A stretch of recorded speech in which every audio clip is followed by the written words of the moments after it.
É porque tá travando, é isso que você não entendeu. Você travou. Vai. Agora esperar a Margarida. Vai. Estamos ao vivo? Estamos ao vivo. Agora Até que oficialmente. enfim, agora vai dar tudo certo. Vamos esperar ela entrar. Obrigada por todos vocês que estão aqui com a gente. Essa é uma live muito especial.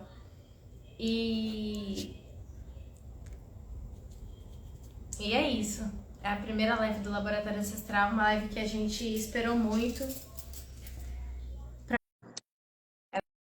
Ela entrou? É, eu aceitei a solicitação dela aqui.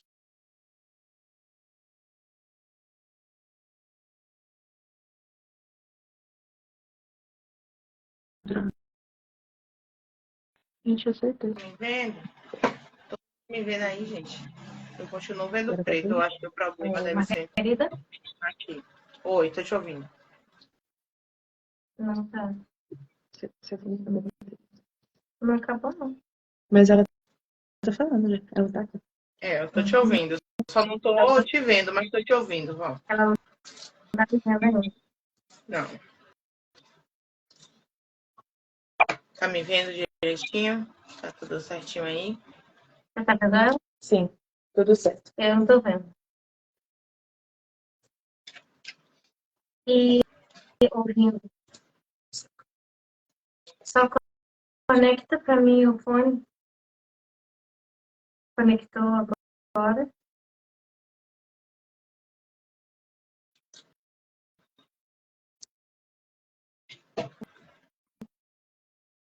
Não, conectou. Bom, você tá me ouvindo assim? Tô te ouvindo direitinho. Então vamos assim mesmo, sem fone. E é isso. Eu não tô te vendo, tô só te escutando, mas tenho certeza que você deve estar muito bonita.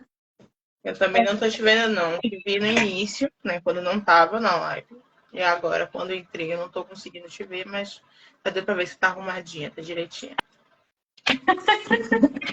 Bom, essa é a primeira live do Laboratório Ancestral, que é um projeto que eu e Maria Iris estamos construindo, que é para falar sobre ofícios tradicionais, assim, tanto de bordado, costura, música e tantas outras coisas que vão ter, mas a gente começou pela costura, que acho que é o que faz mais sentido, visto que esse é o meu ofício principal. E uma das primeiras coisas que a gente queria fazer era contar a história de pessoas que têm uma importância, acho que máxima, para a costura de roupa de candomblé tradicional, principalmente daqui de Salvador, da Bahia, que é de onde surge tudo. E você é uma pessoa que acho que é a mais apta, talvez, para ser a primeira a, a ser entrevistada, porque você não faz parte só da história minha, mas faz parte da história de uma construção de muitos terreiros. Afinal, você é uma pessoa que costura para terreiros muito importantes, tradicionais, não que outros terreiros que não sejam tradicionais não sejam importantes, mas assim, terreiros grandes e que a gente sabe que demanda uma responsabilidade muito maior quando a gente vai costurar para pessoas antigas, pessoas que têm muitos anos de santo, e você é uma dessas pessoas que costura.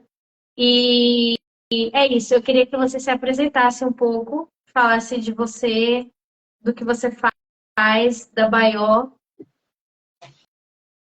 Boa noite, a benção, né? A benção de todos. Vamos lá, né? Eu sou Margarida de Xangô, né?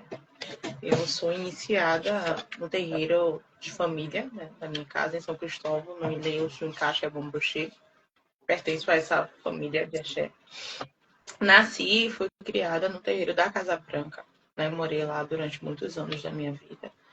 E essa vivência no axé me possibilitou a ter essa profissão, né? Não que eu seja autodidata, mas eu aprendi muita coisa através da influência de pessoas mais velhas, né? Como minha avó, que me influenciou, né? Me ajudou nessa questão da costura e tudo mais.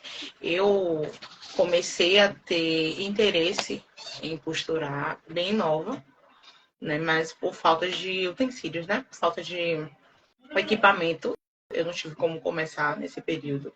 Eu iniciei mesmo a costura em 2012, 2011, quando eu fiz santo, né? Porque lá na roça tem uma cultura de pessoas que se iniciam, ela tem que aprender alguma coisa ali naquele espaço, né? Naquele período que a gente passa.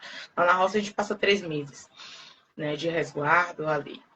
Então, nesse período de resguardo, você tem que aprender alguma coisa, você tem que sair dali sabendo fazer alguma coisa que você não sabia, que você não fazia, né? Algo que possa ali gerar frutos financeiros, se caso precisar, né?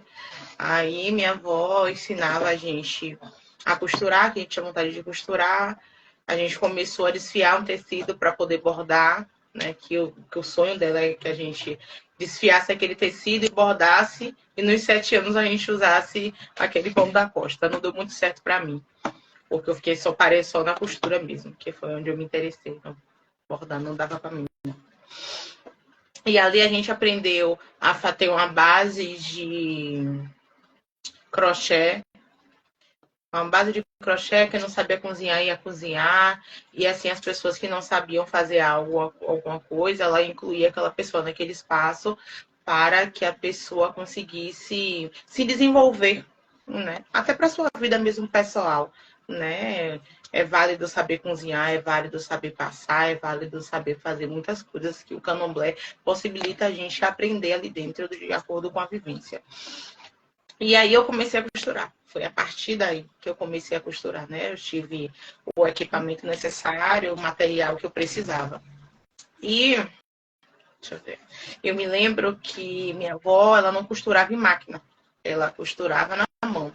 Minha avó costurando na mão, ela fazia uma saia. Mas na máquina ela não fazia nada. E quando eu quis começar a costurar, que eu mostrei de fato interesse, ela começou a alinhavar tecidos, passou a ferro, para que eu batesse ali em cima do que ela tinha alinhavado, né? Então era a minha aula. Todos os dias, à tarde, assim, um pouco depois do almoço, eu ia para a máquina e ia costurar. Nisso eu fiz um pão da coxa para mim mesmo, nisso eu fiz ojás de um Oxóssi, que ia entrar logo depois da gente, assim, em torno de maio. E entrar uma pessoa de Oxóssi para fazer santo, eu fiz esses ojás. E aí fui confeccionando peças pequenas, né? Só que aí a gente quer fazer coisas grandes. Eu queria fazer coisas significativas. Porque para mim, ó, já não era significativa. O significativo era um camisu.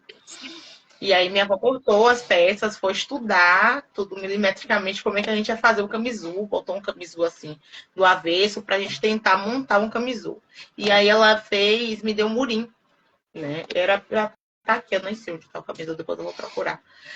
Ela me deu murim, só que eu achei que murim era algo muito... esse pano é muito simples para fazer um camisu. Meu primeiro camisu eu quero muito arrumado. E eu me recordo de cortar a toalha de mesa que eu ficava costurando. A parte que eu fiz um buraco na toalha de mesa e botei uns detalhes por conta própria nesse camisu. Para deixar ele mais bonito, né? Minha avó descobriu tempos depois, eu tomei minha baixa, mas meu camisu ficou um pouco mais ajeitado, né? Como eu tinha idealizado. Aí foi a minha primeira peça, de fato. Uma das minhas primeiras peças, de fato, foi esse camisu. Foi que me deu espaço para que eu fizesse tantas outras coisas que eu não imaginei que faria. Né? Quando eu volto para casa, eu já volto para casa sem o equipamento novamente. Né? Porque eu não tinha máquina, a máquina era do terreiro e lá mesmo ficou. Quando eu passou um tempo, eu continuei com essa vontade de querer costurar, de querer me aperfeiçoar, de querer fazer parte daquilo, querer confeccionar peças, né? Eu queria que os orixás usassem roupas que eu tivesse feito, né? E aí eu tive a possibilidade de costurar no Vodunzô com Eric de Oxóssi, né? Que costurava lá para os vodunces. Pessoas que estavam iniciadas, roupas de santo, roupas de ração e tudo mais. E aí eu ia e ficava acompanhando o Eric nas costuras dele, né? Com a ideia de aprender. E aí era sempre uma baixa, uma coisa, mas eu fui fazendo as coisas assim que eu sabia já, que era um ojá, era o ojá, mas era o ojá. Eu sabia bater o ojá, sabia fazer bainha. E aí eu comecei a costurar, de fato, para pessoas. Dali saíram minhas primeiras encomendas, né, que foi uma roupa de herê. Eu fiz para um herê do Vodunzô. um tempinho depois, costurando com a máquina do Rodunzô, né, que eu não tinha máquina, mas eu não sabia cobrar. Então, essa questão do valor, para mim, não fazia parte do sonho que eu estava vivendo, que era confeccionar as peças. Então, eu não sabia dizer quanto eu podia cobrar por uma saia, o quanto eu deveria cobrar em um camisul, eu só fazia. Então, eu preferia dar do que cobrar. Né? E as pessoas pagavam de acordo com o que elas podiam, com o que elas achavam e tal. Nesse meio tempo, eu ainda morando na Casa Branca, tinha uma máquina, que se eu não me engano foi Lili, o pessoal da família Chagas falou que era de Manitinha e estava ali há muito tempo no quartinho, e aí, se eu não queria aquela máquina, né? Para as pessoas, ela era só uma carcaça de uma máquina, assim, já. E para mim era o início de um sonho. Eu peguei aquela máquina como se ela estivesse funcionando, eu já pudesse costurar ela naquele momento, e aí eu consertei. E foi ali que eu comecei a confeccionar minhas primeiras peças. De fato, sobre encomenda. Passou um tempo, eu gostei muito do nome Baió, né? Baió significa alegria encontrada. E depois que eu comecei a costurar, eu nunca mais fui sozinha, né? Eu nunca mais fui solta, né? Como os mais velhos chamam a gente nova. E fazia muito sentido ter esse nome na minha marca, né? Fazia muito sentido ter isso comigo. Mas as pessoas ligavam muito ao meu apelido infantil, né? Dado por minha irmã de Bago, Baió e Bago. E eu não queria que fosse nada ligado a esse apelido, porque não tinha nada a ver. E aí eu reprimi muito isso, né? Mas eu costurava nessa máquina que vez, hora, ela quebrava. E aí era outra agulhinha para poder consertar e voltar e costurar as peças. E, enfim, passou um tempinho, eu consegui organizar as coisas, né? Com a ajuda de pessoas que passaram na minha vida para deixar algumas marcas de organização mesmo, voltada para empreendedorismo, conscientização financeira e essas questões. E me deram base, né? Me deram a régua e o compasso para poder seguir costurando da melhor forma possível. Fiz também curso no Oxumaré, mas aí eu já costurava, né? Mas também foi de grande importância para agregar mesmo na minha costura. As dicas, as aulas, as trocas, de fato, no terreiro do Oxumaré. Mas inicialmente eu comecei assim, eu comecei sozinha lá no terreiro, com minha avó confiando em mim que eu ia conseguir fazer aqueles ojás ali. E é isso. Hoje, outro dia era uma história, que era uma história forte, né? Mas era a história de quando eu comecei a costurar, e hoje é a história que envolve a minha ancestralidade, já que minha avó não se encontra mais aqui no Aie. Então, ela foi referência também nisso, né? Além de me iniciar para orixá, ela me deu a possibilidade de começar a costurar, né? De começar um sonho que durante tantos anos e muitos anos à frente vem me mantendo enquanto pessoa, né? Eu acho que é isso. Eu falei demais. Vê aí. Não, achei. Eu vou perguntar algumas coisas mais específicas disso que você já falou. Enfim, mas é muito. Eu estava aqui, enquanto você vai falando, vai passando um filme na minha cabeça. Porque eu acho que nesse ano agora, 2020, em 2024, a gente vai fazer 10 anos que a gente se conhece.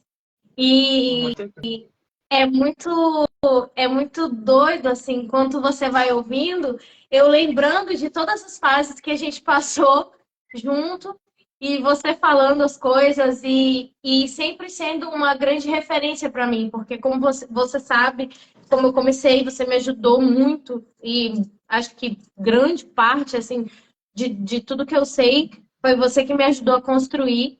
E você falou da máquina de moenitinha. E quantas noites a gente virou com ela costurando devagarinho ali. E a gente tentando fazer com cheiro esse de negócio queimado. funcionar. E aí tinha que parar um pouquinho para a máquina respirar, porque ela tinha o momento dela. A gente respeitava o momento dela. Isso é uma máquina antiga, não era uma máquina de ontem, né? Uma máquina velha no canto. Em momentos que acho que de quando eu comecei a costurar, assim, a gente sempre teve muito próxima, né? E você sempre costurou muito melhor que eu. Isso é uma coisa certa de se dizer. E eu sempre ficava pensando, gente, acho que eu nunca vou conseguir fazer determinadas coisas. E uma das coisas que é importante, porque como a gente sabe muito uma da outra, mas as pessoas que estão vendo a live não sabem. Quem me ensinou a fazer prega palito foi Margarida. Aos trancos e barrancos, eu aprendi a fazer prega palito com muito sofrimento. Porque Com muito tronco, muito barranco. muito. Não vamos expor nossas dificuldades terríveis aqui, mas foi terrível mesmo aprender a fazer prega palito.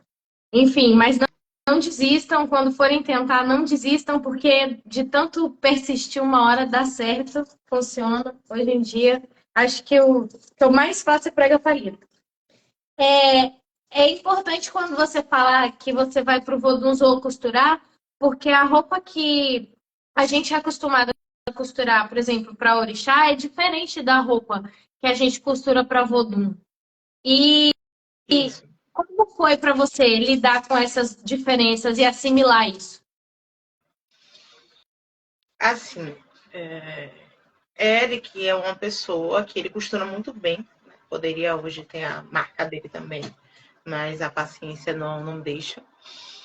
E foi através dele que eu vi que essa dinâmica ela pode acontecer, tanto para orixá, para vodum, para inquice. Existe algumas partículas, né, algumas coisinhas assim que se assemelham e outras que são divergentes. Mas no contexto geral é costurar, né? Costurar com fazer bem feito aquilo que você faz direito. E no fim dá certo. Eu acho que não tive muito problema com isso, não. Sim. Eu acho que recentemente eu tive umas roupas que eram de vodum, assim, e teve coisas assim que eu fiquei pensando, cara, é muito diferente. A vestimenta em si, o traje, a costura, ela é praticamente a mesma coisa, como você falou. Mas os trajes, e isso me fez ficar pensando assim, o quanto às vezes a gente fica preso em um local só e desconhece as particularidades de Isso. algo que, apesar de ser de uma nação diferente, faz parte da nossa religião também, né? E eu acho que muitas pessoas, elas, quando a gente fala de roupa de candomblé tradicional, o que que a gente está querendo dizer com isso, né? As roupas que a gente usa dentro das casas matrizes, elas têm um padrão que é seguido. E aí quando meio a gente fica talvez um pouco fechado nisso e não percebe as particularidades das outras casas que são de nações diferentes, que também são casas antigas e ancestrais, mas eu fiquei pensando muito sobre isso, assim. Sim, sim. Existe essas questões, né, que são detalhes, né, que eu ainda hoje continuo. Existe diferença. Eu ainda continuo perguntando aos clientes, né, como é as regras das suas casas, né, porque às vezes as casas também, independente das nações, têm as suas regrinhas, né, tem a sua forma. Existe casa que usa o cós único, né, que não tem cordão, e cós é de acordo com a cintura da pessoa. Existem casas que é obrigatório que a saia tenha repolego, né, na saia e no cós. Existem outras casas que são regras, a quantidade de fitas de acordo com a idade de santo da pessoa. Né? Então, são várias coisinhas que a gente vai se adequando mesmo e entendendo as regras de via daquele axé específico, não somente pela nação. Né? Porque essa casa que eu conheço que usa repolego na Barra é uma casa de nação queto. Né? E também existem pessoas que usam bico reto. E existe casas também que não usam o bico reto, somente pré-guiado. E aí são regrinhas mesmo da casa, de cada casa, de cada tradição, né? Independente Sim, da nação. sim. Eu acho isso muito importante da gente falar, porque, principalmente aqui na live, porque acho que a maioria das pessoas que seguem a gente, elas não são de Salvador. E acho que um dos princípios, assim, do Laboratório Ancestral foi pensar em como as pessoas fora de Salvador não tinham acesso a esse conhecimento. E como que talvez isso possa impactar na forma de preservar nossa cultura, que a roupa tem, acho que, uma porcentagem absurda, né, em preservação da nossa cultura, para outras pessoas de outros estados, outras cidades.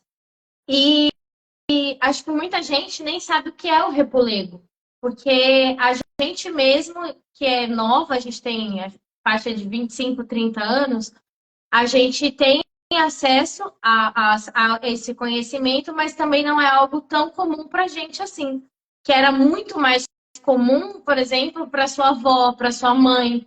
A gente não tem tanta essa proximidade, a gente usa mais bico e acho que talvez pela facilidade dos acessos dos bicos que a gente está tendo agora, né? A comercialização, enfim, de renda, o acesso financeiro também, porque isso é uma coisa importante da gente falar, que enquanto pessoas de candomblé, muitas de nós não têm esse acesso financeiro, essa condição financeira que proporciona ter essas rendas que são muito caras. Então, foram os subterfúgios que as nossas ancestrais construíram para ter uma roupa bonita, enfeitada, o bordado, que você falou de quando a sua avó queria que aprendesse a desfiar e tal, para o bordado de barafunda, que eu acho que nesses últimos anos as pessoas fora de Salvador têm conhecido bastante, mas que ficou durante muito tempo apagado, assim, porque agora a gente tem Carlos, tem a Egon Fernanda, tem várias pessoas que estão na internet e como a internet possibilitou essa a gente de empreender, da gente sair de dentro das nossas casas, das nossos ateliês pequenos e dizer assim, olha, o que a gente está fazendo é importante, sabe? E aí, quando você fala do começo da Baió e dessa construção de como empreender, me remete muito a tudo isso, assim, as dificuldades que a gente tem, mesmo sendo nova, né, estando numa época contemporânea, de conseguir descobrir, dizer, tá, mas quanto é que eu cobro por isso aqui? Como é que funciona? Como é que... Eu queria que você falasse um pouco desse sentimento, de como você entendeu que aquilo ali ia se tornar um negócio que, claro, a gente sabe que por necessidade, primeiramente, primordialmente, que acho que é assim que todas nós começamos, de dizer, eu preciso de um trabalho, eu sei fazer isso daqui, eu vou tentar comercializar. Mas quando foi que você pensou assim, tá, a partir de agora, eu vou fazer isso aqui crescer e atender muita gente? Veja bem, como eu falei, quando eu estava me apresentando, falando da Baió, começou eu recebendo encomendas para saia, para ojá, saia e ojá, e eu não sabia quanto cobrar. Então, aquilo ali ficava a critério daquela pessoa, né? Quando, em um relacionamento que eu tive, quando a gente começou, eu comecei a costurar e ela começou a entender como se tratava a dinâmica da minha costura, ela e diversas outras pessoas próximas começaram a falar que eu deveria cobrar, eu deveria ter uma tabela, eu deveria me organizar, porque eu passava muitas horas do meu dia, uma boa parte do meu tempo ali, né, costurando, e aí não fazia nenhuma outra coisa. E o retorno financeiro, ele não era a nível, né, do período que eu gastava, do tempo que eu gastava, né? E não estava suprindo, não estava dando conta, né, daquele serviço prestado. E aí eu comecei comecei a buscar os valores mais similares, né? Nessa época, né, eu tive a página, né, mas eu não movimentava muito a página, porque eu sou a pessoa que costura, eu sou a pessoa que atende as pessoas, eu sou a pessoa que faço a organização dos valores, que faço a tabela, que faço tudo. Hoje, para atender as pessoas aqui na página e comentários e tudo mais, eu tenho Luísa, né, que é de Luísa. Mas antes eu não tinha, né? Outro dia eu não tinha essa pessoa. E aí, como é que eu faço para poder achar um valor que eu ache justo, de acordo com o meu trabalho, mas que seja justo também para que a pessoa que esteja precisando daquele serviço tenha condições de pagar, né? Era uma incógnita. É que hoje eu consigo, em alguns pontos, né? Eu consigo buscar a melhor forma para poder estar nivelando isso e fazer isso da melhor forma. Mas que antes eu já costurei saias e a pessoa, saia já assim, com barra, com tudo, da pessoa me dá R$30. Né? Você também, eu lembro que você já fez serviço de R$15. A gente tem que falar isso aqui. Né? E as pessoas queriam as melhores peças. Né? E a gente achava que a gente estava abafando. Mas se a gente for botar na ponta do lápis, não paga um almoço de 2 dias. Né? Ou paga o almoço, mas não paga o café. Então, a gente tem que parar e arquitetar essa questão de valor, essa dinâmica dos valores, né, que eu comecei a fazer a dinâmica de acordo com o que eu achava justo, e um valor que não fosse muito exorbitante, né, e depois eu me vi dando valor nas suas peças, né, então, Margarida, pelo amor de Deus, tem que encomenda, eu cobro isso aqui tanto, quanto, e aí eu já arquitetava o valor de Lara, né? E aí, com o tempo passando, eu já arquiteto o valor de Adriano, uma pessoa que antes começou costurando e eu cobrava R$30 por saia, né? R$30, às vezes um conjunto, R$70 um conjunto. Então, é de acordo mesmo com a dinâmica da necessidade, que a gente aprende na necessidade, né? Porque a gente está demandando tempo, energia, psicológico, né? Tá tudo ali empregado para que aquilo ali saia da melhor forma possível. Então, nada mais justo é que você seja remunerado da melhor forma possível, né? Porque falar de orixá também é sobre isso, né? É sobre falar sobre o que te mantém, né? E o que coloca a comida na sua mesa de forma honrada, honesta. E é assim que eu fui ajustando os valores da Baió. E aí eu me ajusto, continuo me ajustando, porque tem pessoas e pessoas, né? Tem pessoas que têm a possibilidade de pagar dentro daquela tabela que a gente organiza, e tem pessoas que não têm condições e que a gente faz também, e tem pessoas que não têm condições que a gente faz também e não cobra nada. Aí já são questões e questões, viu, gente? Pelo amor de Deus, para depois não falar aqui que eu tô vendendo uma saia aí da página e não tô cobrando nada. Eu acho isso incrível, assim, porque realmente eu me lembro uma vez que você me deu uma baixa terrível e falou assim: Lara, você tá costurando uma saia de R$20. Você tá maluca? Eu falei, gente, mas é o medo, eu acho que talvez isso seja uma coisa muito social, assim, da gente. Que a gente não consegue, às vezes, enxergar valor no nosso trabalho, porque a gente sempre foi colocado nesse lugar de inferior, né? E daquilo que a gente faz é um subproduto, uma subcultura. E eu acho o máximo, assim, quando eu vejo que tem várias pessoas abrindo seus ateliês e começando. E, eu me lembro muito de como, quando eu comecei, assim, e ter esse apoio de seu e de outras pessoas, né? No meu caso, de Ebomielza, de Eked Jó, que você também chegou a fazer, né? O curso lá na roça Isso. com a Eked Jó, que era um curso que a gente tinha de costura com a Eked Jó de manhã e de tarde com Ebomi Rita de bordado de barafunda, né? Que era incrível, assim. E eu fico pensando que hoje, com tudo que a gente já viveu, já cresceu, vai crescer muito mais ainda, né? Porque a gente está muito empenhado em continuar e fazer isso dar certo.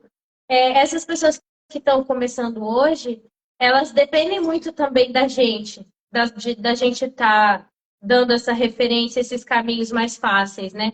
E não privando esses conhecimentos.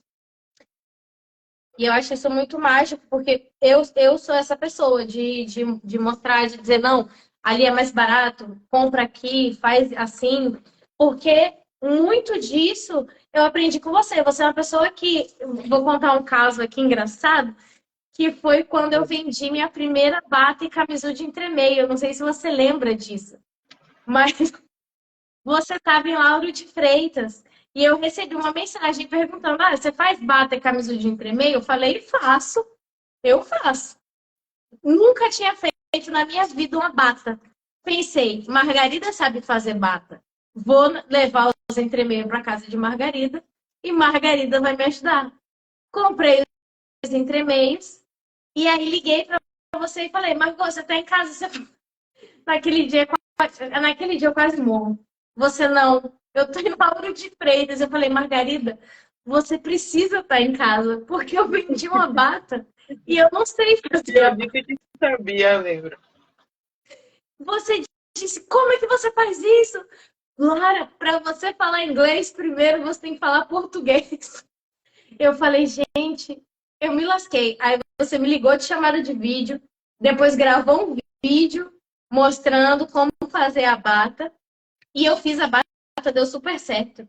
Tem até nos conteúdos que a gente tem para salvar do laboratório, eu tenho um conteúdo desse que a gente vai salvar e mostrar a foto dessa bata. Ficou linda, ficou incrível.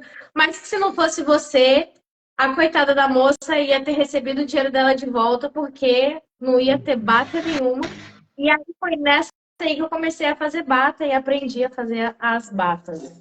Mas é esse apoio que eu acho que a gente sempre teve, meu com você e você comigo, e seu com pessoas muito mais antigas. Afinal, você é uma pessoa de Candomblé há muito mais tempo do que eu.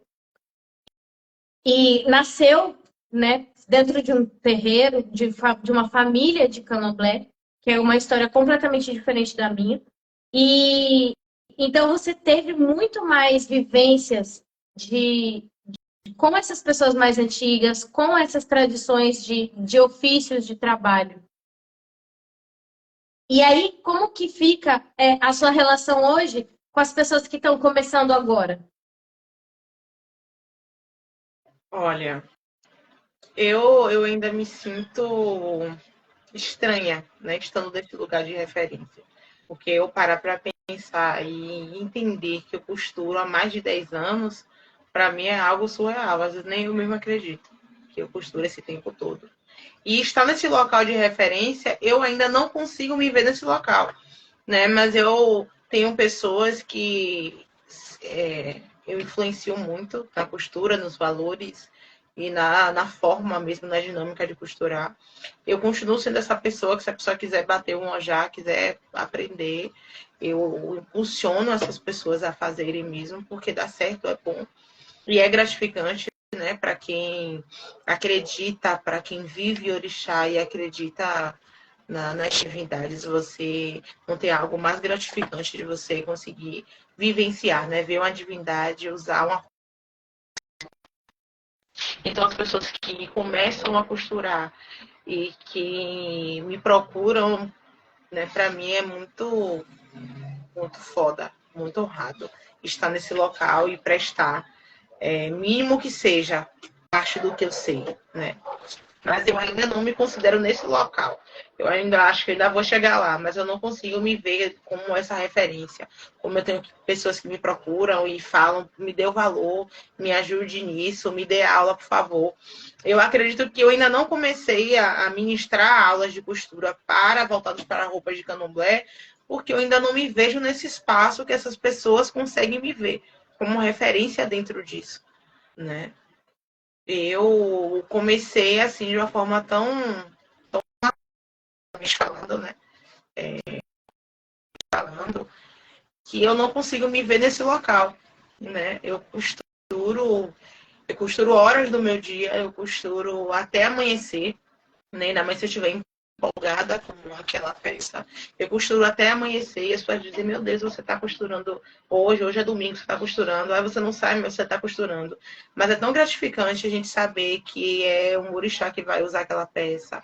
É tão gratificante a gente saber que a gente está fazendo parte da obrigação de uma pessoa, né?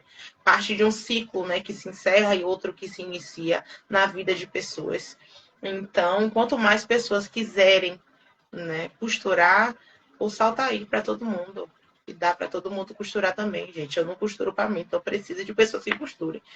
Por sinal, esse camisu aqui, ele porque com um tecido que você precisava entregar. Não sei se você está me vendo aí, mas as pessoas estão, ela precisava Sim. entregar uma roupa de festa. E aí o dinheiro não tinha cobrado um valor significativo, né? Para o que ela precisava entregar de fato. E aí a possibilidade de fazer com a renda, porque renda é tecido também e faz roupa bonita também. E eu me recordo de você comprar e esse tecido, ele foi R$17 um metro. Foi R$18 um metro, alguma coisa, R$17,90. Eu sei que dava R$18, mas R$18 ele não foi. E a roupa ficou excepcional. A roupa ficou coisa de meu Deus. A bata dessa roupa é a coisa mais linda. E você costurou da minha casa. Tem isso também. E aí eu falei, não, eu preciso desse camisa, eu preciso de uma peça desse tecido. Eu lembro que sobrou alguns retalhos e você dizendo, não vai dar para nada, joga fora, para com isso, não sei o quê. E eu fiz você fazer um camisu para mim ou não, você fez uns 3 nesse mesmo período. Mas esse é o que eu tenho mais apego, né? Pela peça, né? Pela história que foi, pela peça, pelo material que foi, né? Minhas peças de roupa que são costuradas por você tem histórias muito significativas para mim, porque nunca é fácil demais, né? Mas sempre rola. É, ai, é, é emocionante lembrar de todas essas histórias. E essa guerra que sempre teve, eu querendo jogar os materiais fora, você catando os materiais do lixo, dizendo, não, isso aqui dá para fazer um corte, dá para fazer um Dá pra enfeite, dá para fazer não sei o fazer quê. uma manga. E o Tá vendo aí? Hoje você vende o camisu arrumadinho, todo arrumadinho com seus retalhos, tá vendo aí? é, e o quanto isso enriqueceu assim o meu conhecimento e quando você fala que não consegue se ver nesse lugar de referência, chega a ter raiva, porque porque você é essa referência. Eu acho que talvez de todas as costureiras que a gente tem aqui em Salvador, você, de nós jovens, digamos assim, né? Não falando de senhoras que têm mais de 50 anos, mas de nós, de todas nós jovens que tem eu, você, Tamara, Onara, eu tenho irmãs de santo também que costuram, Adriano, Joyce, Eric. Joyce e tantas outras pessoas. Você acha que é a maior referência de todos nós, assim, que quando a gente fala assim, cara, deu ruim nisso aqui, a gente vai ligar para quem? Margarida. Então, eu acho que talvez não, com certeza, um dos passos assim do laboratório é, é dar esse valor para pessoas que, como você, sabe, colocar a sua história, colocar o seu nome ali e falar assim, olha, essa pessoa tem uma importância X para essa cultura e para todos nós, porque a gente aqui está sendo um viabilizador. Eu acho que eu, de todas vocês que já costuram muito mais tempo do que eu, sou a mais novinha, a mais fora do circuito, mas que tive a oportunidade absurda de conviver com você. Acho que durante alguns anos a gente convivia praticamente diariamente, né? E passando perrengue junto, e chorando junto, e rindo junto, esses conhecimentos vão se acumulando, vão passando de experiência. E para mim, costurar uma roupa para você sempre foi extremamente gratificante. Costurar a roupa do seu santo, para mim, foi um dos maiores presentes que eu tive até hoje de Xangô, que você sabe que é um santo que eu sou completamente apaixonado, devotado. Foi a primeira roupa de santo que eu fiz, não foi do seu, foi de um outro Xangô, mas foi uma roupa de Xangô. E isso para mim é extremamente gratificante, assim. Eu agradeço você por compartilhar todas essas coisas e te peço que você comece a se ver nesse lugar, porque afinal você é uma mulher de candomblé, uma ebome incrível, você é uma pessoa que é muito amada por todos os seus amigos, pelo ciclo de pessoas que você vive e que tem um trabalho maravilhoso, né? E eu queria que você falasse qual foi a peça que mais marcou você, que você costurou nesses anos todos. Meu Deus.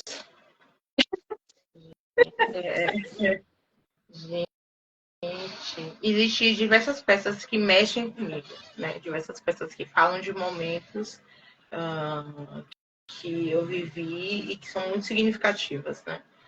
E existe a peça da transição, né? Que é da minha transição dessa máquina doméstica de moichinha para essa máquina que eu costuro hoje, que é uma máquina industrial.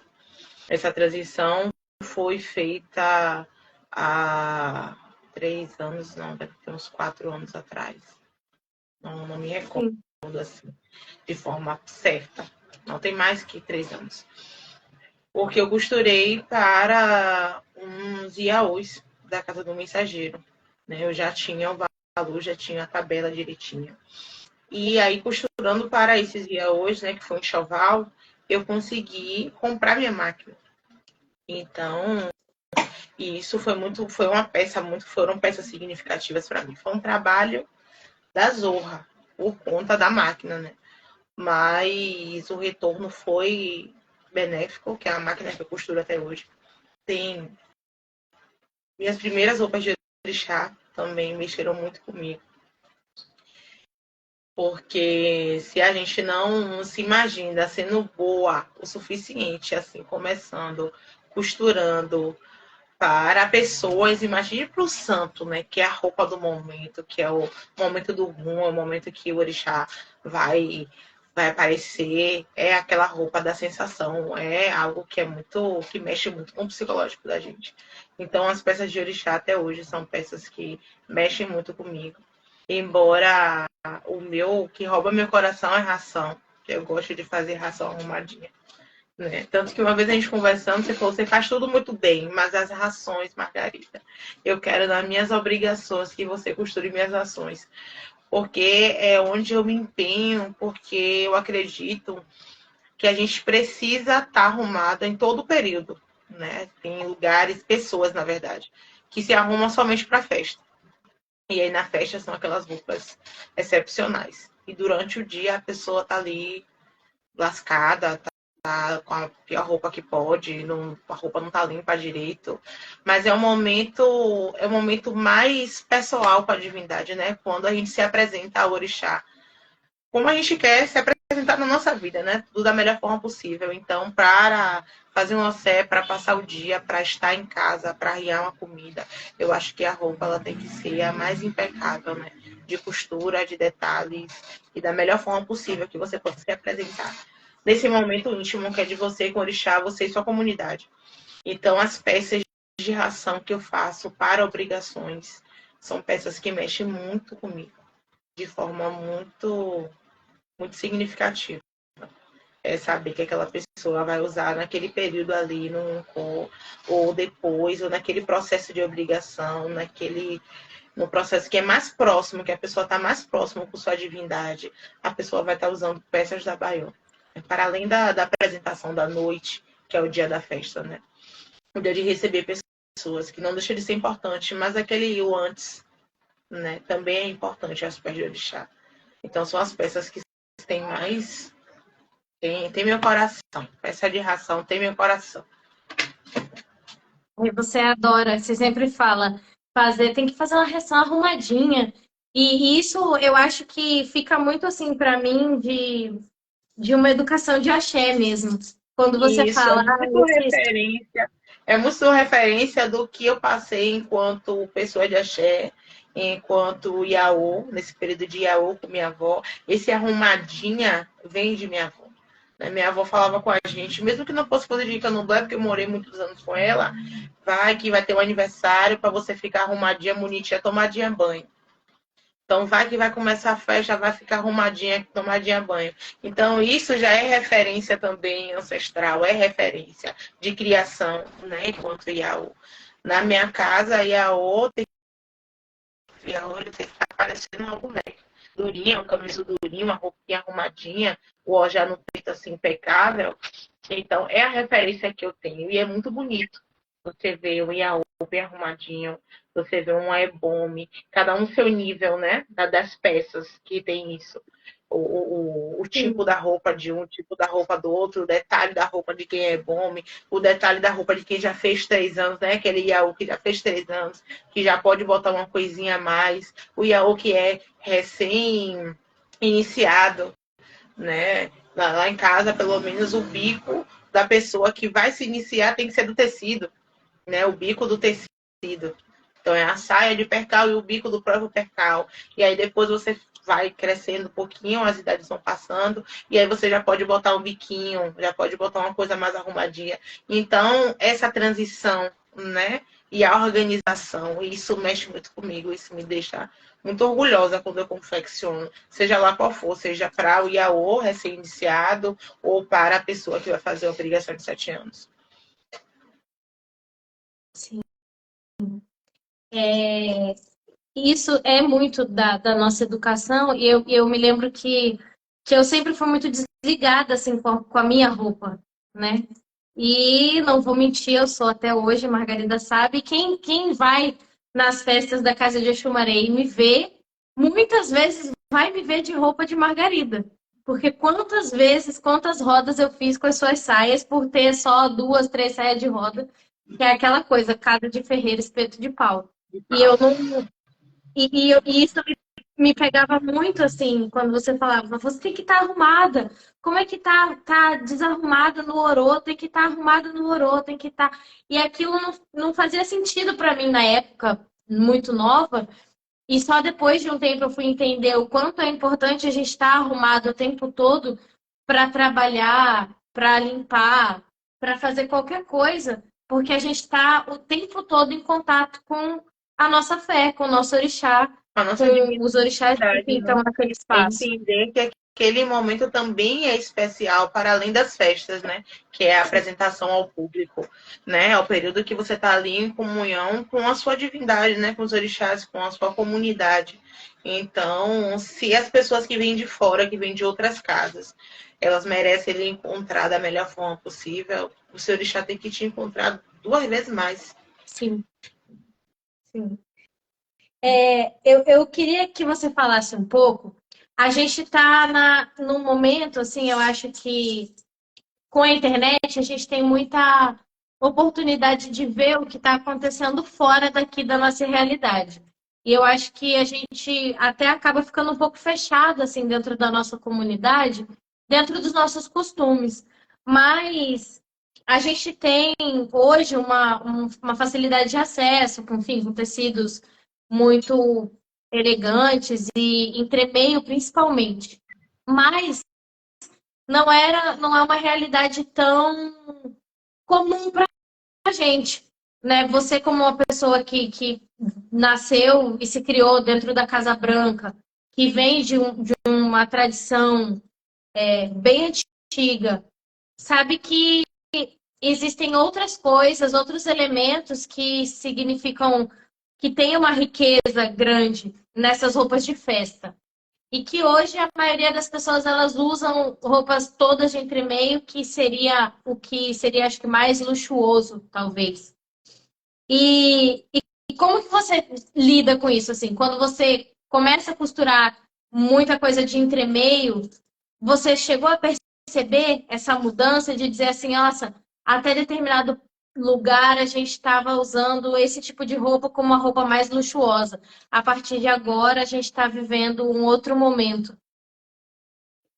E como que você vê essa coisa do luxo, do que é mais... Eu não sei se luxuoso seria a palavra certa, mas talvez sim. Acho que as pessoas elas desaprenderam um pouco a usar tecido, né, dentro do candomblé. Falando Assim, numa colocação nacional, né?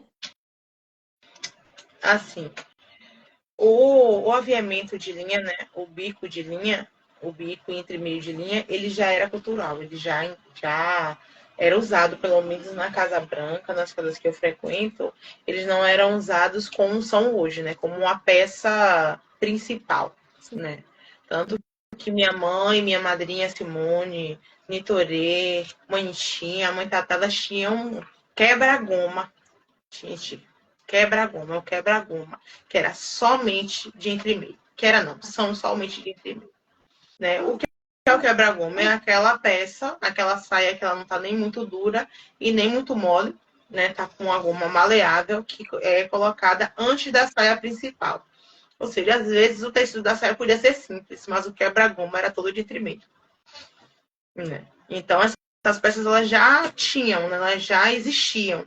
Né? A dinâmica da forma de ser usada que foi usada de forma diferente, né? A dinâmica que foi imposta de outra forma. E aí teve uma outra visibilidade, tanto que o valor dessas peças, desses entremeios, eles aumentaram muito.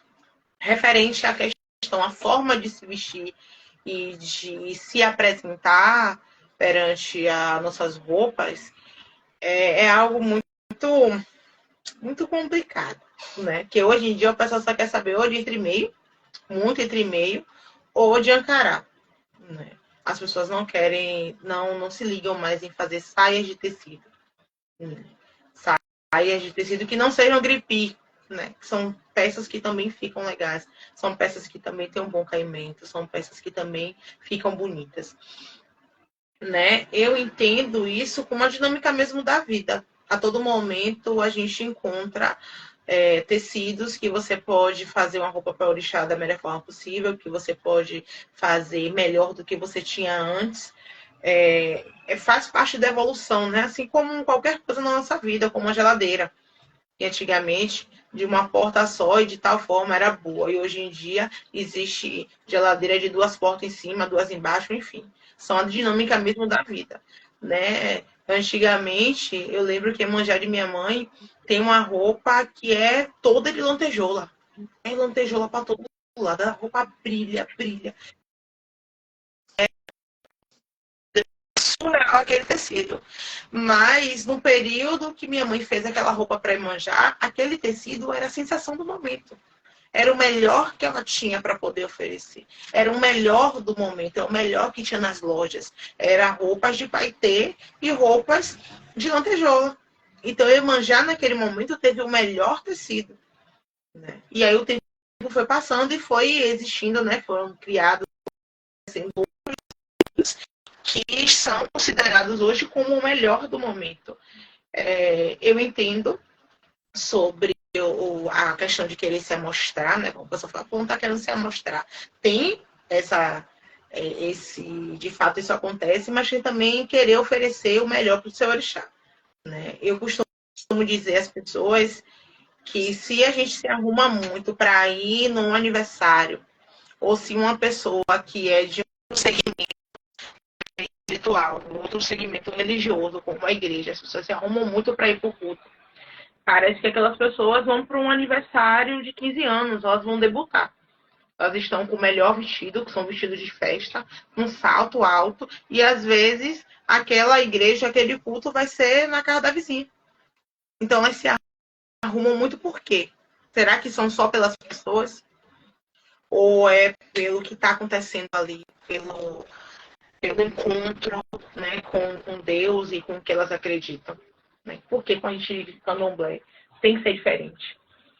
Outra coisa é que não entra na minha cabeça, as pessoas que são próximas, eu busco muito falar sobre isso, é que ser simples é uma coisa e ser desarrumado é outra. Ser simples, você pode gostar da simplicidade, você pode gostar de uma saia com as preguinhas palito, com um bico de algodão, mas um bico mais simples, de um tamanho menor. Isso fala sobre simplicidade, algumas são critérios pessoais. Né? Ser desarrumado não quer dizer ser simples.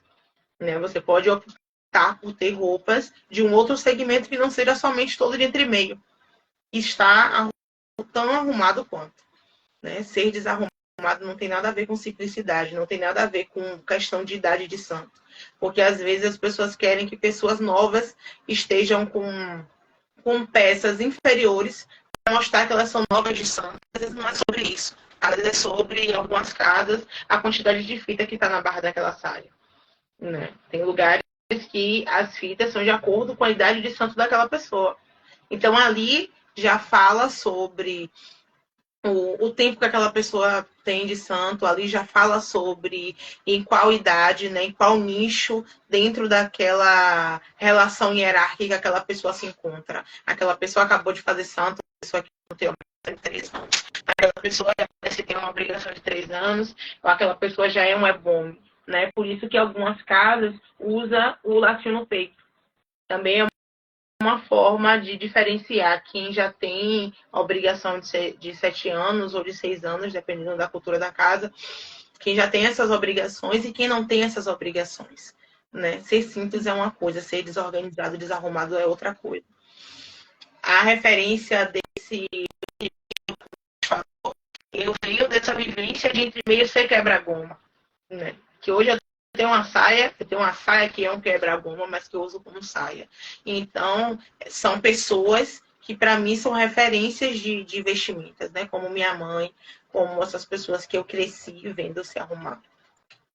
Então, essa questão da dinâmica do tecido e da forma que se arruma, ela tem somente a crescer, né? Outro dia, os tecidos da Cheddar, a loja da Cheddar em Salvador, era referência de tecidos. Era lá que você ia comprar roupa do seu orixá, roupa da sua obrigação e tudo mais. E hoje em dia existe várias outras lojas e vários outros segmentos, né? Como o tecido africano que chegou e hoje em dia tudo é ancacrato, né? Sim, sim, sim.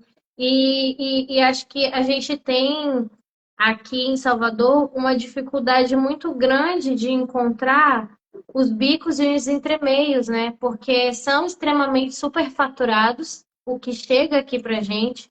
E aí tem muito desse corre que a gente fez, eu, você, e de buscar assim, como que a gente vai comprar fora daqui, conseguir contatos fora para mandar para a gente, conseguir o número dos lugares que vendem em São Paulo para conseguir mandar para a gente. Tem essa dificuldade da mobilidade. E que seria tão necessário se a gente se existisse aqui um local aonde a gente conseguisse comprar esses materiais com um valor muito acessível, porque você chega hoje no 2 de julho, uma peça de bico de linha de 10 metros está custando R$ 200, que uma peça de 10 metros não dá para fazer praticamente nada.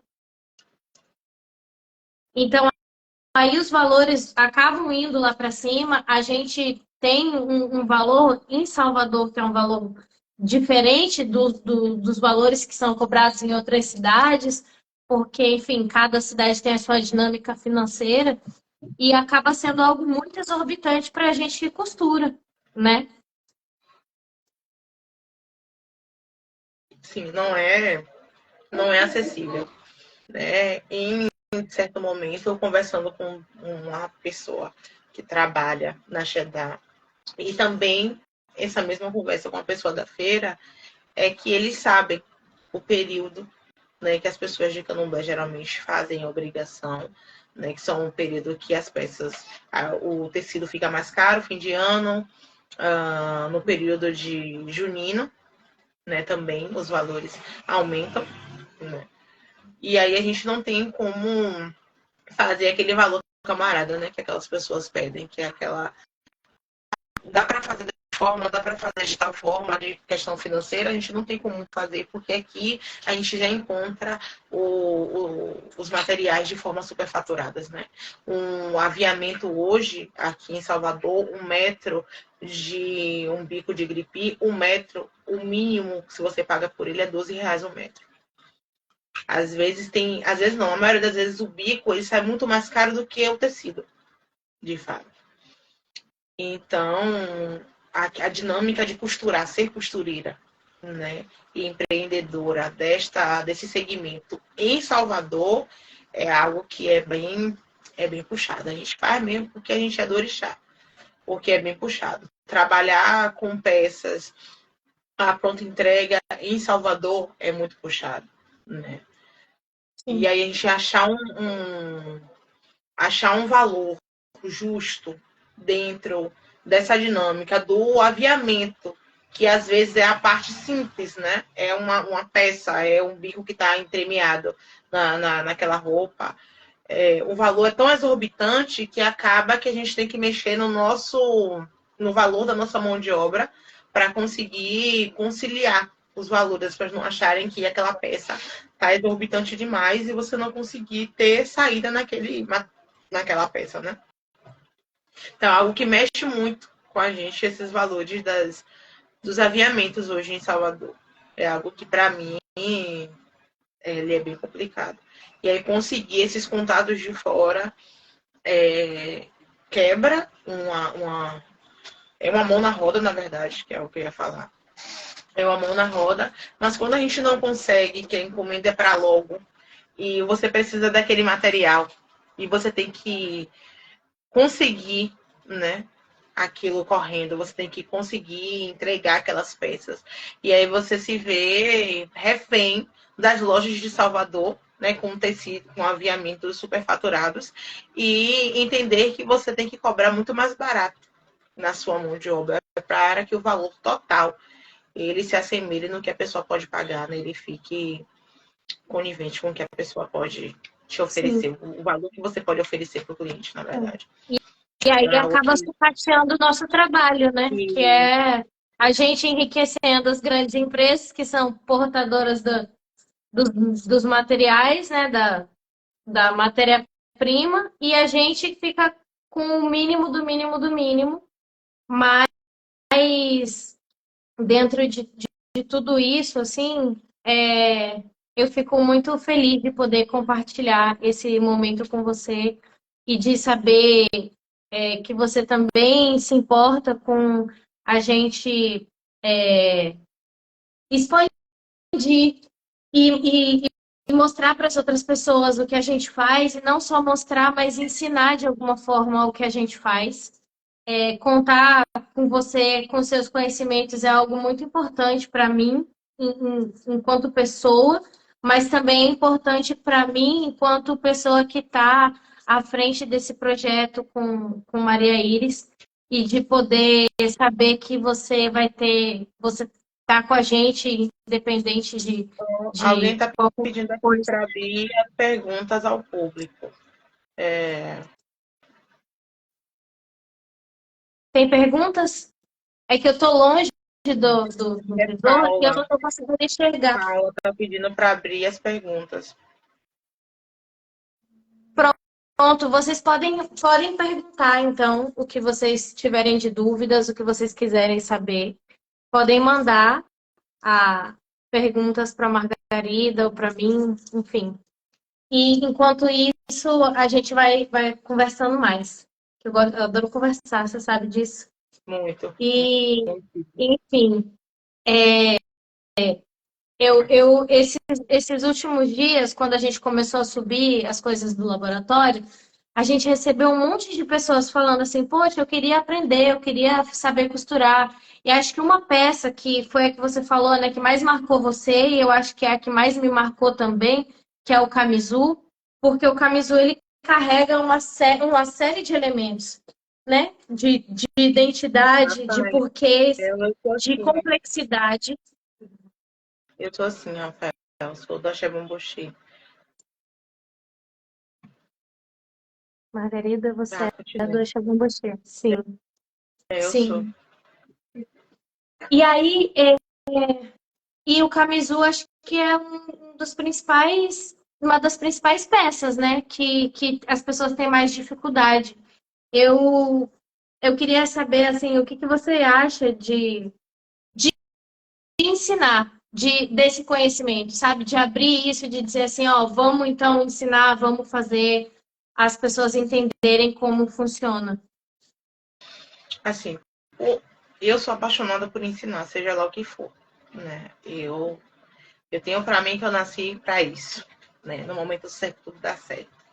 Eu já ministrei aulas de corte e costura no Curuzu, em um espaço perto do posto de saúde que tem lá, mas não era de roupa de candomblé, era de roupa civil, né? Era para costura para iniciantes.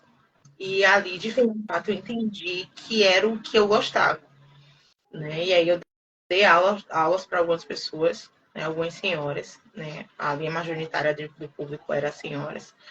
E aí, de manhã, eu dava essas aulas para iniciantes. E de tarde, tinha a maioria das pessoas que frequentavam era de candomblé. E aí elas diziam, professora, eu te vi lá no Vodunzou. Então eu quero que a senhora me ensine a fazer roupa de candomblé. Eu quero que a senhora me ensine a fazer uma saia, um camisul. E ali elas levavam, disse assim, você tem que levar as coisas, porque eu não posso distribuir as coisas daqui do espaço para esse nicho, nessa outra área. E aí elas levavam as peças delas para a gente poder fazer. E a gente chegou a costurar uma roupa de Oxóssi, cortar uma roupa de Oxóssi lá. Na aula, que não tinha nada a ver com isso. Mas a gente fez essas peças. O que é que eu acho da dinâmica de dar aula? Eu acho uma dinâmica muito, muito bacana para quem está ensinando, né?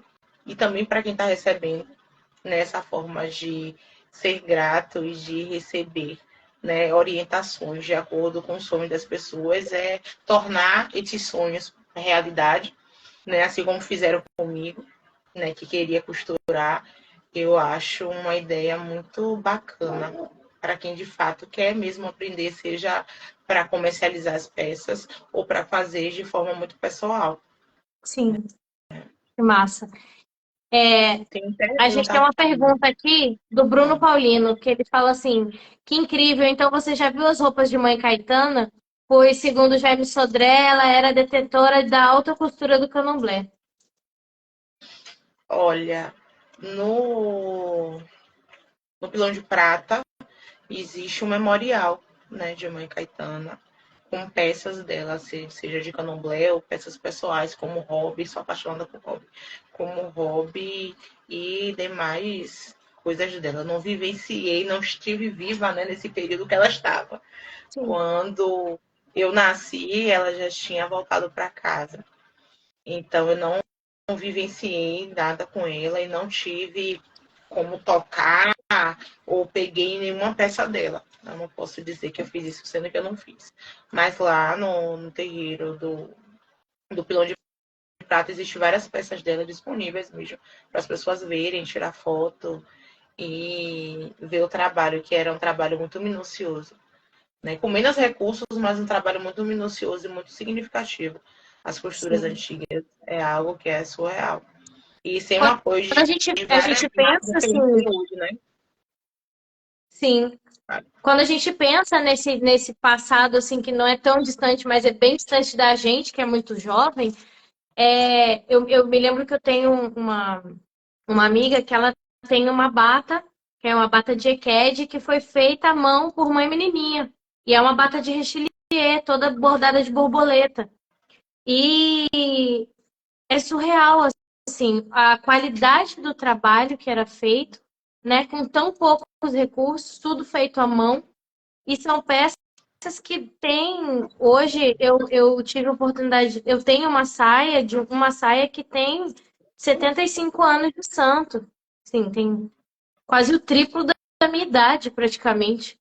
Então, e que tá inteira, tá super bem costurada, sabe? E o quanto isso que você falou sobre ter poucos recursos, mas fazer um bom trabalho é algo totalmente relevante.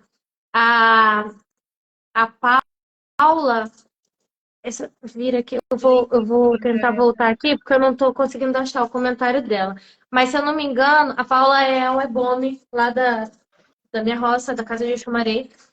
Ela perguntou qual foi a roupa que mais teve dificuldade, acho que mais dificultosa, assim, de fazer. Ela perguntou para você e para mim. Ó, as peças que eu já tive mais dificuldade são peças masculinas, né? Mas eu acho que é muito sobre interesse.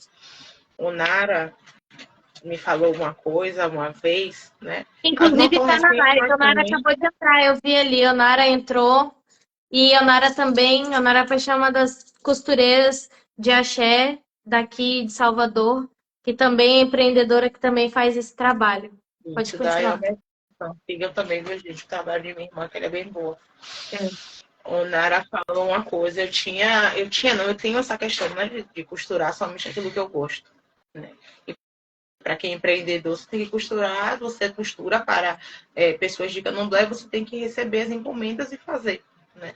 E eu tenho uma questão com roupas masculinas, né? Então, por ter essa questão, acaba sendo para mim muito mais maçante confeccionar as peças do que qualquer outra peça.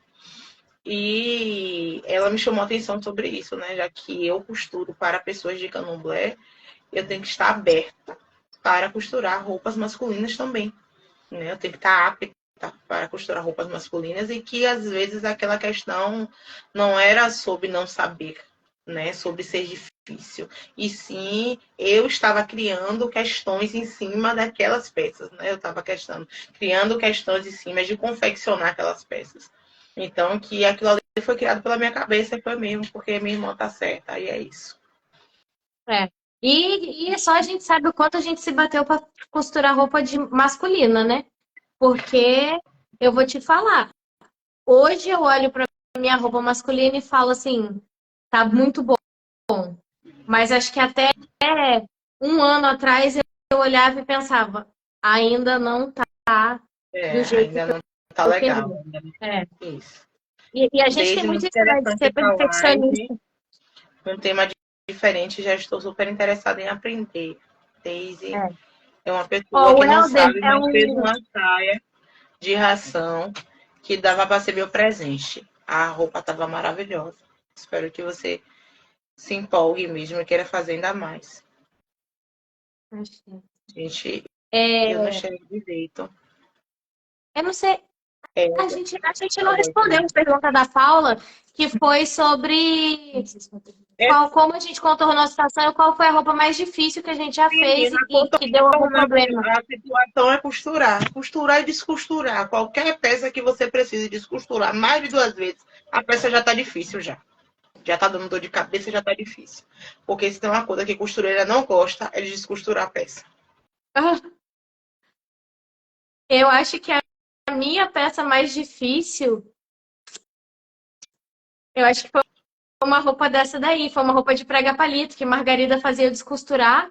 Mais ou menos, a gente descosturou aquelas prega-palito, porque eu começava a prega-palito aqui e terminava lá em cima. A gente descosturou umas 10 vezes, até Pra passar poder tudo no sair boa, ficar ferro, impecável. e aí começar e vai de novo, e tira e vai, mas no fim deu certo, a roupa saiu, ficou boa. Alguém O falou que Helder, deixa isso, eu vou ter né? que levantar aqui, porque eu não estou conseguindo ver os comentários.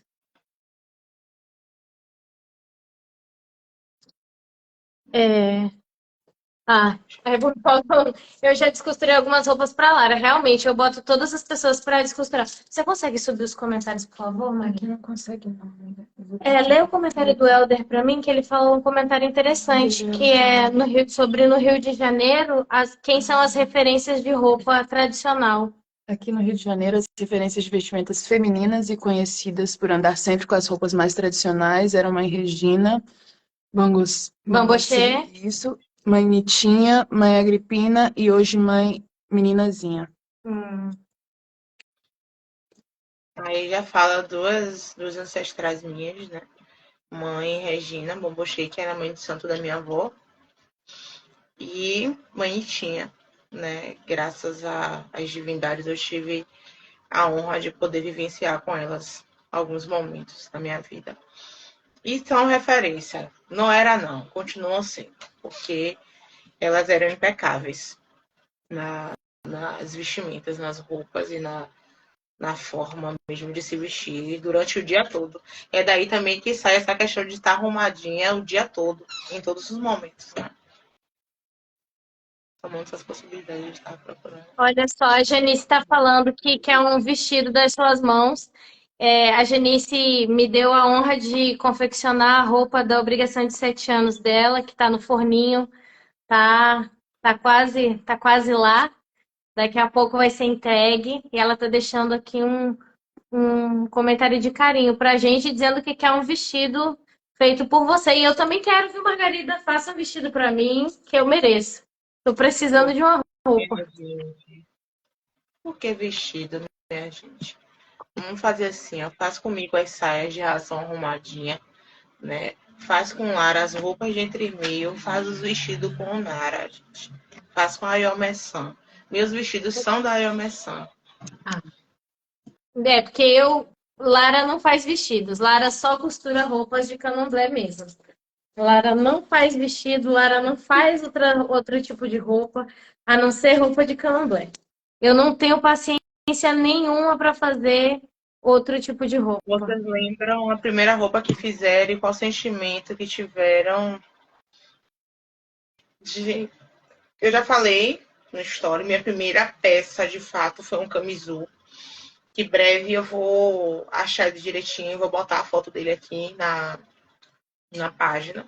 Mas foi um camisul que eu cortei a toalha de mesa de minha avó e confeccionei ele. Né? Botei uns detalhes nele com essa toalha de mesa. O acabamento dele não é dos melhores, mas foi minha primeira peça, assim, de fato, confeccionada por mim, a não ser os ojais. Mas uma peça de vestir mesmo organizada foi esse camisul. Mas eu nunca terminei. Ainda tem isso, eu nunca vesti, nunca terminei. Eu quero tentar enquadrar ele para deixar ele como minha primeira costura. Sim. O meu foi uma saia, que foi uma saia tradicional mesmo, com peso, com pala, com bico feito do próprio pano, que quem me ensinou foi a Eked Jó, que é uma Eked da Casa de Xumaré, que oferece o curso de costura lá. Nossa, eu me lembro quando eu terminei aquela saia, primeiro que para chegar na saia foi um caos, né? Acho que eu quebrei mais de 20 agulhas, eu chorava, era um inferno. Enfim, Margarida sabe o chororô que é quando o negócio dá errado, eu começo a chorar, e até hoje é assim. Eu fico puta, choro, depois eu volto para a máquina e continuo. E foi essa peça, e a minha primeira roupa de santo foi uma roupa de Xangô, que não podia dar errado de jeito nenhum, porque o tecido tinha vindo do Marrocos. E se eu fizesse qualquer coisa errada, eu nunca ia me perdoar e não ia nem ter como resolver, né? Porque eu não ia ter como ir no Marrocos buscar outro tecido. E acabou que ficou uma roupa linda, maravilhosa, uma das roupas que tá nas primeiras fotos do perfil da FEICA. E é uma roupa que eu tenho muito amor, assim.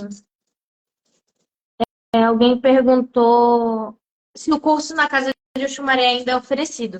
No momento, não está sendo oferecido. Enfim, a gente sabe os gastos que envolve ter um curso público e gratuito, né, dentro de uma comunidade, até porque a pessoa que instrui precisa de receber, porque esse é um trabalho.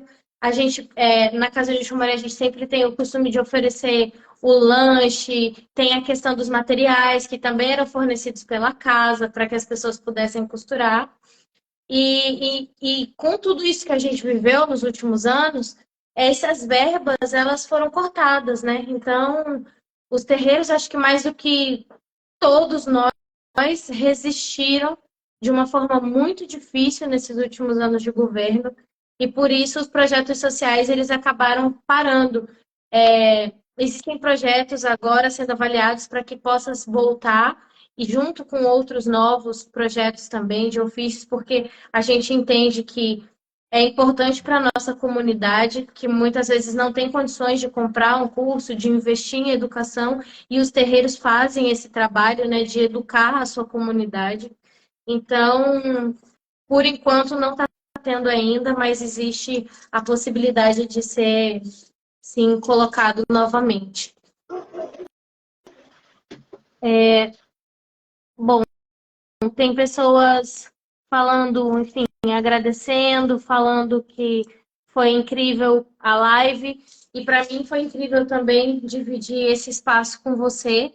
E te agradeço imensamente, te peço a bênção, porque você foi uma das pessoas que me direcionou, que direcionou a FEICA para se tornar o que a FEICA é hoje, que é a razão da minha vida, que me deu uma motivação diferente para viver, que me fez me entender enquanto uma mulher de Candomblé, que me fez entender o valor da minha profissão, que me fez entender o quanto Yansan foi incrível na minha vida, me dando a oportunidade de conhecer pessoas como você e como todas as outras que eu conheci nesse processo, de estar dentro de uma casa matriz, onde eu aprendi tudo que eu sei.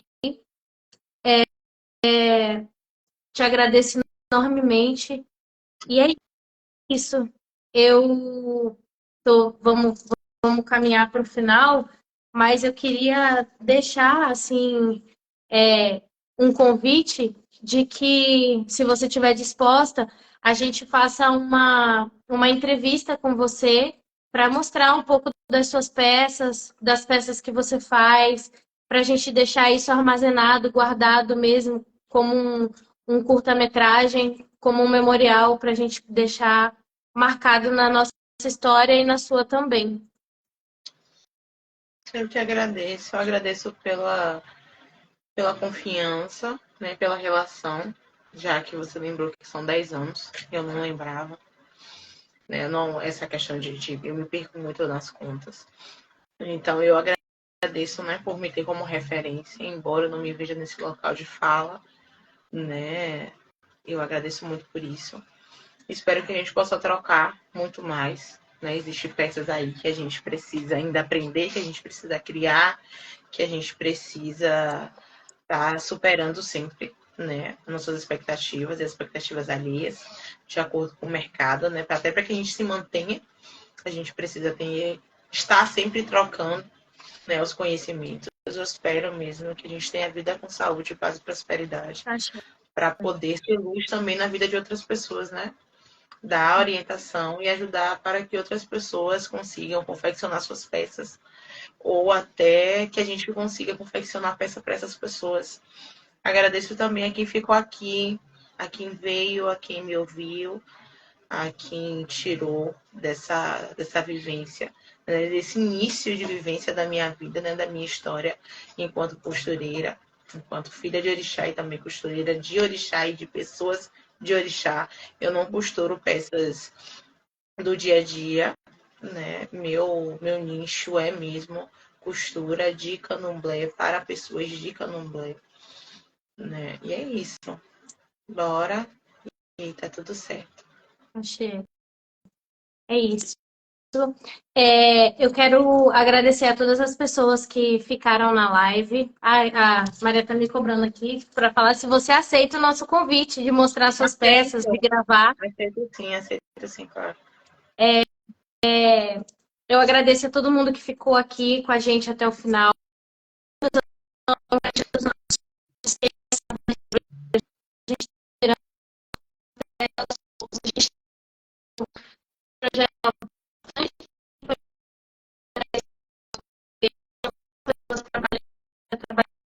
Em prol de construir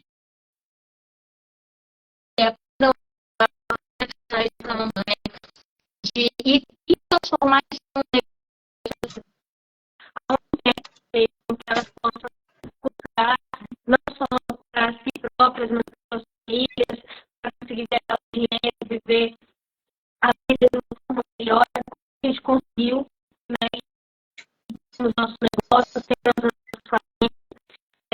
E eu posso dizer que no 12 de outubro eu vou dar uma aula falando sobre detalhes de vai ser uma live também.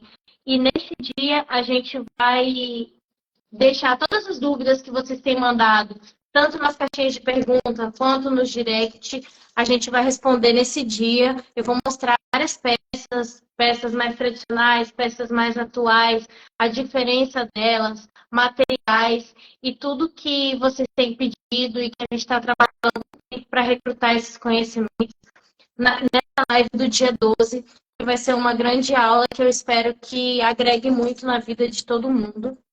E é isso. Muito obrigado a Margarida, muito obrigado a cada um de vocês que ficaram até aqui. E até a próxima live, que a gente já tem data marcada, e a partir de amanhã a gente já vai escutar quem é a nossa próxima convidada e qual vai ser o dia que a gente vai estar entrevistando ela. Margarida, beijo e a gente se fala daqui a pouco. Beijo. Até. Até mais.